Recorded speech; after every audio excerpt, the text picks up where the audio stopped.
Dear students, in this unit we will talk about the evolution of early vertebrates, or how the vertebrates have evolved through the process of evolution.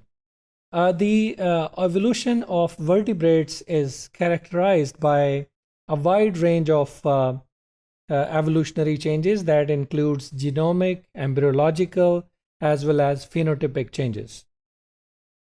Now, when we talk about the bilateral symmetry, vertebrates have inherited this bilateral symmetry and a centralized nervous system, as well as a perforated pharynx system from the deuterostome crown ancestors, while they have inherited segmented musculature and a notochord from the chordate crown ancestors.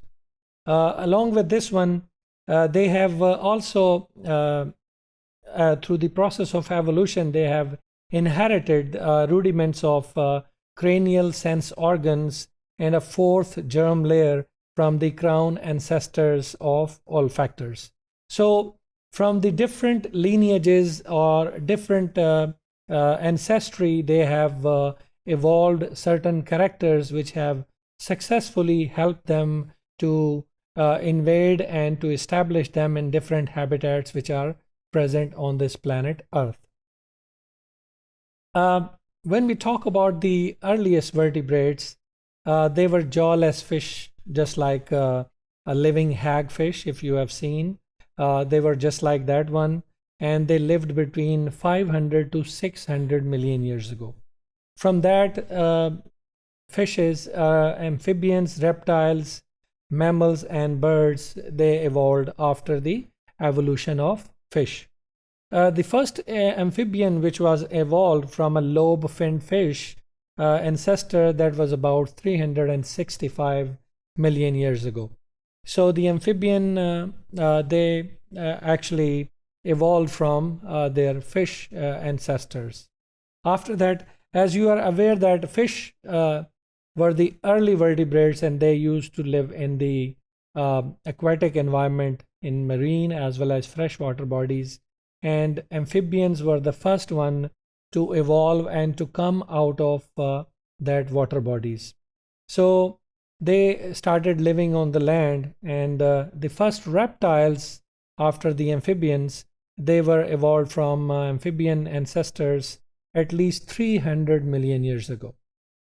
So as you might be aware that reptiles are the vertebrates which completely live on the land. They can live, they don't need to use water bodies for any of their purposes, while amphibians, they have to use water bodies, although they live on land for their reproduction. So reptiles were the true land vertebrates.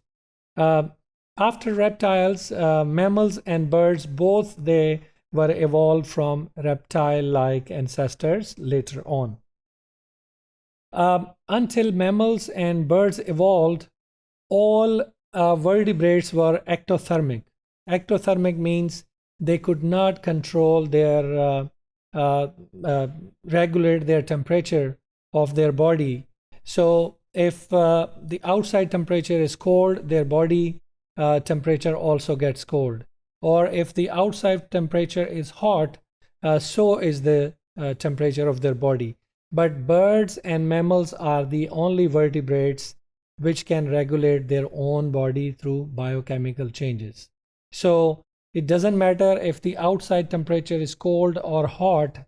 In birds as well as mammals, we have seen that they have regulation of their body temperature, and their temperature is set to a certain extent. Just like in humans, we have 37 degrees centigrade body temperature. So these were the evolutionary processes in the early vertebrates, which has led to the existence of modern vertebrates.